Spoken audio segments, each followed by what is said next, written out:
जी हां दोस्तों, बकरीद पर हिंदुत्ववादी संगठनों और बीजेपी की खतरनाक साजिश का हुआ पर्दाफाश। 14 सेकंड का लीक वीडियो आपको हिला देगा। मोदी योगी की शह पर क्या ये सब कुछ हुआ? बहुत स्वागत है आप सभी का। आप देख रहे हैं द राजनीति का विशेष सेगमेंट खबर और विश्लेषण। मैं हूं जब्बार खान। दोस्तों, आखिर वो 14 सेकंड का कौन सा वीडियो है जिसे बकरीद के मौके पर बड़ा दंगा कराने की साजिश बेनकाब हुई है? आखिर बकरीद के मौके पर हिंदुत्ववादी संगठन और बीजेपी के नफरती चिंटू मुसलमानों को कुर्बानी ना करने के लिए दबाव क्यों डाल रहे हैं? आखिर मोदी और योगी सरकार सबसे ज्यादा इन चीजों को लेकर आंखें क्यों मूंदे हुए है?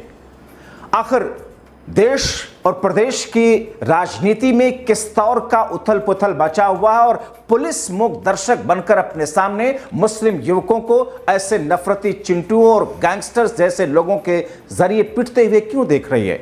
आखिर मुस्लिम युवकों के साथ इतनी बर्बरता की तस्वीरें इस बीच में लगातार क्यों आ रही है?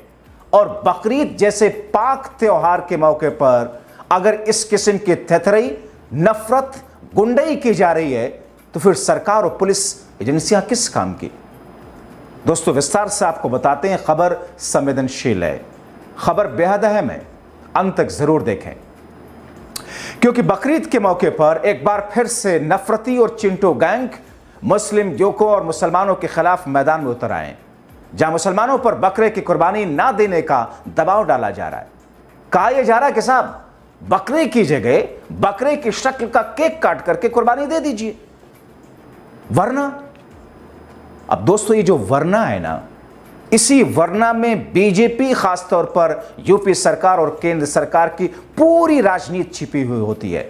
और इसी वरना के जरिए हिंदुत्ववादी संगठन, चुनावी हिंदुत्ववादी संगठन और बीजेपी से जुड़े हुए लोग दरअसल गुंडई करते हैं। नफरती गैंग सत्ता पक्ष की शह पर ऐसा कर पा रहा है, वरना तो मुस्लिमों में साल में एक बार आने वाली ईद जैसे त्योहार की नमाज अपने घर की छत पर भी पढ़ने के खिलाफ उनका लाइसेंस और पासपोर्ट जब्त करने का फरमान आ जाता है।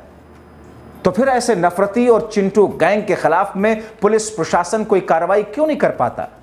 इसीलिए देश की बुद्धिजीवी, राजनीतिक जानकार और देश को समझने वाले लोग ये कहते हैं कि साहब, ये तो इनकी राजनीति की धुरी है, यही है इनकी राजनीति की बुनियाद, इसीलिए इन्हीं की शह पर यह सब कुछ हो रहा है। दोस्तों, बीते 11 वर्षों में नफरत की ऐसी बयार चलाई गई है, ऐसी बयार बहाई गई, जिसमें देश के 65% सेकुलर हिंदू भी खुलकर सच बात बोल पाने की कई मौकों पर हिम्मत नहीं कर पा रहे। अब बकरीद पर जब सीधे तौर पर दंगाई कुछ करने का मौका नहीं पा रहे, क्योंकि बकरीद 7 जून से लेकर के 10 जून तक है, 3 से 4 दिनों की बकरीद होती है, तो अभी उस पर ऐसा कोई मौका नहीं पा रहे, क्योंकि कुर्बानी अभी शुरू नहीं हुई। इसीलिए गौमांस के नाम पर ये दंगाई, ये गुंडे उत्पात मचा रहे हैं। कानून अपने हाथ में लेकर कानून की रखवाली टीम पुलिस को किनारे ढकेल करके दंगा कर रहे हैं। कहीं ट्रकों को जला रहे हैं, कहीं मुस्लिम युवकों को पीट रहे हैं, कहीं उन्हें अधमरा कर रहे हैं, कहीं उनकी जान ले रहे हैं। दोस्तों, मैं यूं ही नहीं कह रहा हूं, तथ्य इसके पीछे। और अब आपको एक वीडियो दिखाते हैं। इस 14 सेकंड के वीडियो को देखिए, किस तरीके से पुलिस लाचार, बेबस हाथ जोड़ती नजर आ रही है। किस तरीके से पुलिस के सामने पशु व्यापारियों के ट्रकों को जलाया जा रहा है, मुस्लिम युवकों को पीट पीट करके अधमरा कर दिया गया। देश की राजधानी दिल्ली से सटे गाजियाबाद के आसपास हिंदुत्ववादी संगठन बजरंग दल ने अंधेर नगरी चौपट राजा होने की स्थिति को साबित कर दिया। पहले देखिए ये 14 सेकंड का इस वीडियो को। तुम जबरदस्ती कर रहे हो, तुम नहीं, बिल्कुल जबरदस्ती कर रहे हो। आपको यहाँ रखने में क्या दिक्कत है? नहीं, दिक्कत है ना मुझे यहाँ। जब एक बार पिट चुके, क्या पता तुम्हारे लोग दोबारा पीटे होंगे। दोस्तों, मौका बकरीद का है, इसलिए इस किस्म के हमले और बढ़ गए हैं। यह हमले बढ़ नहीं गए बल्कि बढ़ा दिए गए हैं, और यह सब कुछ सत्ता के शह पर हो रहा है। कैसे, ये भी आपको बताएंगे। मगर जिस अंदाज में नफरती गैंग काम पर लगा दिया गया, वो जगह जगह मौका देख करके किस अंदाज में उत्पात मचा रहे हैं, पुलिस मूक दर्शक की तरह तमाशबीन बनी रहती है। दोस्तों, मुझे अपनी पत्रकारिता के करियर में 2013 से पहले का समय याद आता है। ऐसे त्योहारों के मौके पर वो स्थिति याद आती है जब हमें बकरीद जैसे, इसी बकरीद जैसे मौके पर बकरीद पर कुर्बानी वाले बकरों की खरीदो फरोख्त, कुर्बानी के दिन की हलचल पर टीवी मीडिया एक त्यौहार के नजरिए से, एक पॉजिटिव त्यौहार के नजरिए से कवरेज करता था, जैसे होली दिवाली की कवरेज होती है। मगर 2013 के बाद से 2014 से नफरत की ऐसी आंधी चली कि कवरेज की धारा ही मुड़ गई। अब कवरेज होती है, मगर बकरीद के त्यौहार को क्रूर और जीव हत्या और हत्यारों का त्यौहार साबित करने के लिए कवरेज होती है। टीवी डिबेट में बैठ करके किस किस्म के प्रवक्ताओं के भेष में गुंडे ये कहने में कोई हिचक नहीं करते कि साहब मुसलमान क्रूर होता है, जीव हत्या कर रहा है। मगर दोस्तों, जो मैं फैक्ट आपके सामने रखूंगा, ये सारे के सारे नफरती चिंडू के पैरों तले से जमीन खिसक जाएगी। दोस्तों, ये बात सच है कि पत्रकारिता का कोई गोल्डन पीरियड कभी नहीं रहा। हमेशा सत्ता पक्ष किसी न किसी अंदाज में कुछ न कुछ करके मीडिया पर दबाव बनाता ही रहता है, मगर उसका अनुपात कम होता है। कम या ज्यादा ये मैटर करता है। बीते 11 वर्षों में यह अनुपात इतना बढ़ गया कि उसी मीडिया को गोदी, डागू, पालतू, भोंपू मीडिया कहा जाने लगा। क्यों, यह आप बखूबी जानते हैं। दोस्तों, नफरत की इंतहा देखिए। बीजेपी के कई नेताओं ने एंटी मुस्लिम या मुस्लिम विरोधी मोर्चे खोल रखे हैं। वो बकरीद जिसका मकसद अपने रब यानी कि अल्लाह, जिसे आप अपनी भाषा में ईश्वर, गॉड, खुदा कहते हैं, उसके लिए सब कुछ निछावर करने का जज्बा है। और ऐसा ही मामला इस्लाम में एक प्रॉफिट के सामने आया, एक पैगंबर के सामने आया, हजरत इब्राहिम के सामने आया, जिसे दीनी इब्राहिम कहा जाता है, जिसे क्रिश्चियंस जिन्हें अब्राहम कहते हैं, मुसलमान हजरत इब्राहिम अलैहिस्सलाम कहते हैं, ज्यूज इब्राहिम कहते हैं। और उसके बाद और बहुत सारे लोग तो यहां तक कहते हैं कि शायद ब्रह्मा और इब्राहिम में कोई समानता है। खैर, वो एक अलग बहस है। ऐतिहासिक जानकार और बहुत सारे शोध करने वाले लोग अपने अपने तरीके से उस पर चीजें रखते हैं। बहरहाल, उनको अल्लाह ने सपने में दिखाया कि ऊपर वाले के लिए, गॉड के लिए सब कुछ निछावर कर रहे हैं।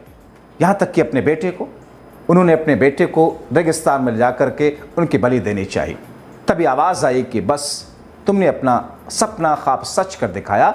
और फिर वहां पर एक जानवर सामने आता है जिसकी कुर्बानी देने के लिए कहा जाता है। तब से यह परंपरा चली आ रही है।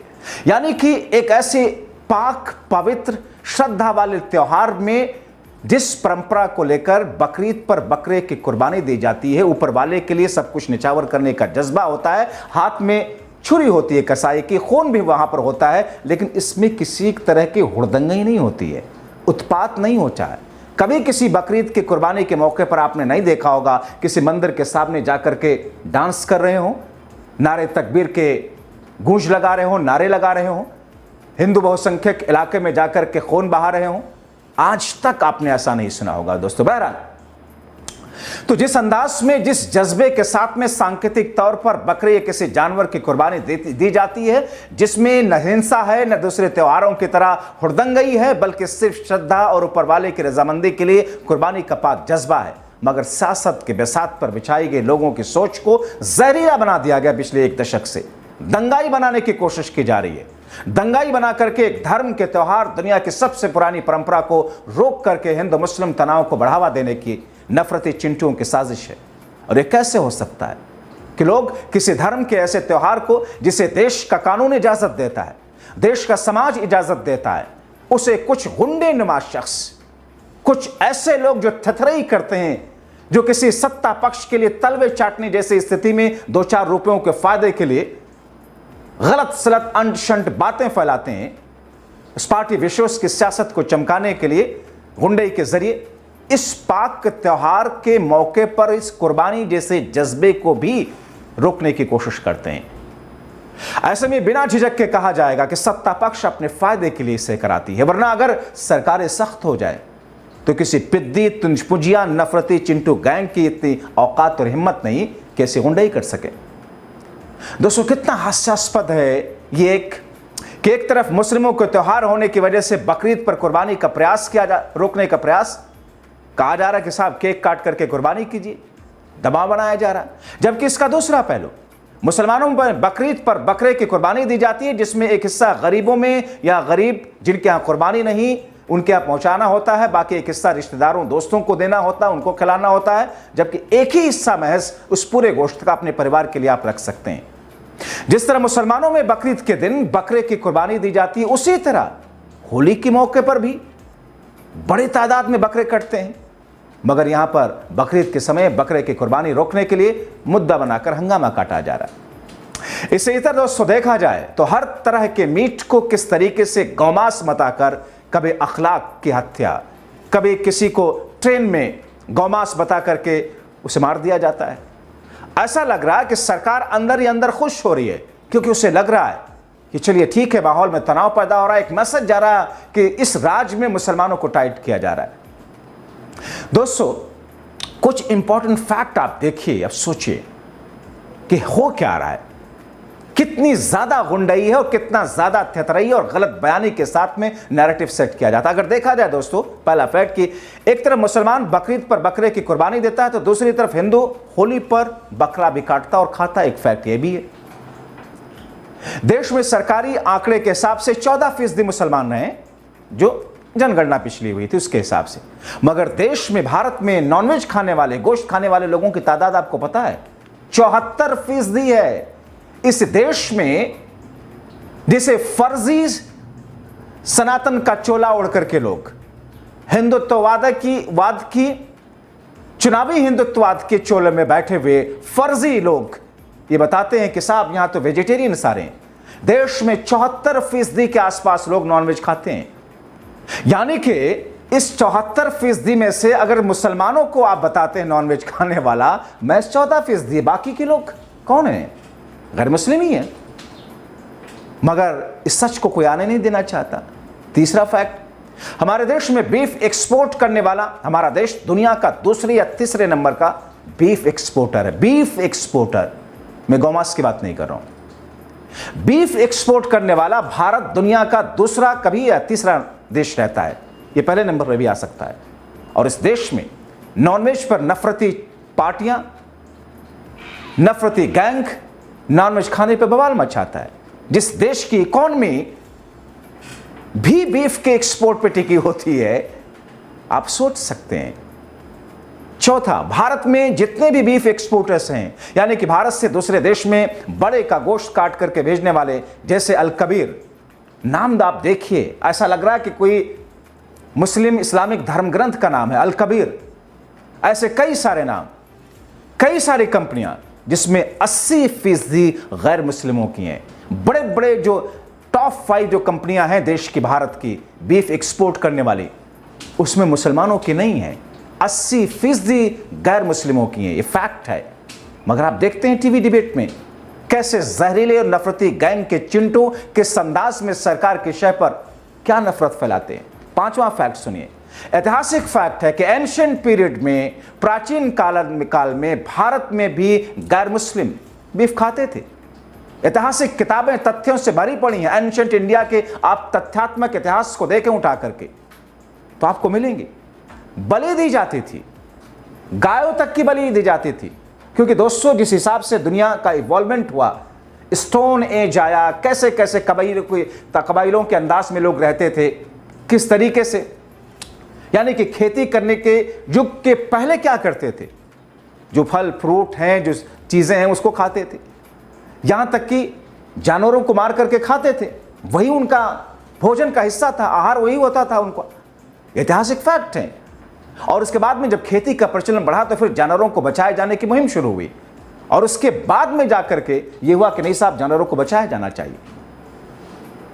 आप बहुत सारे हिंदुत्ववादी बड़े लोगों की किताबें पढ़ें, उसमें भी कुछ चीजें आप पाएंगे ऐसी, जिन उन लोगों की किताबें पढ़ें जिनको प्रधानमंत्री मोदी कोट करते हैं, उनके यहां भी है कि एक वक्त में सनातन धर्म में भी बीफ खाया जाता था। जाहिर तौर पर ये सारी ऐसी स्थितियां, ऐसे फैक्ट्स हैं जिसको लेकर के आप टीवी डिबेट में बोले तो आजकल तो कुर्ता फाड़ डिबेट होता है, एक दूसरे को लाइव कैमरों के सामने ही मारपीट करने पर उतारू हो जाते हैं। आप में से बहुतों को लोग मेरी बातें अचंभित करने वाली लग रही होंगी, लेकिन यह फैक्ट है, कोई मुझे गलत साबित कर दे। दोस्तों आप देखिए कि किस तरीके से इतिहास को तोड़ मरोड़ करके पेश करके कुछ राजनीतिक पार्टियां और उनके नफरती गैंग लोग थेथराई करते हैं। देश में अल्पसंख्यक मुसलमानों के घेर करके परेशान करने की कोशिश की जा रही है, और फिर मौका जब बकरीद का आए तो फिर उसके पहले माहौल ऐसे ही बनता है जैसे अभी बना हुआ है। बीजेपी के बहुत सारे नेता आप लगातार सुनते हैं, मैं नाम नहीं लेना चाहता, कई सारे ऐसे नेता हैं जो ये कह रहे हैं कि साहब कुर्बानी नहीं होने देंगे अपनी गली में, जो कहते हैं कि साहब जीव हत्या है, पाप है। उन जाहिलों को यह पता ही नहीं कि देश में 74% के आसपास गोश्त खाया जाता है। क्यों नहीं बंद करा देते मोदी और योगी? क्यों नहीं बंद करा देते थे? पश्चिमी यूपी में स्लॉटर हाउसेस कितने हैं, किसके हैं वो? ये दोहरा मापदंड, ये सिर्फ सियासी रोटी सेकने के लिए जिस अंदाज में चीजें की जा रही हैं, यही देश के लिए सबसे घातक है। अभी के लिए इतना ही, बहुत शुक्रिया।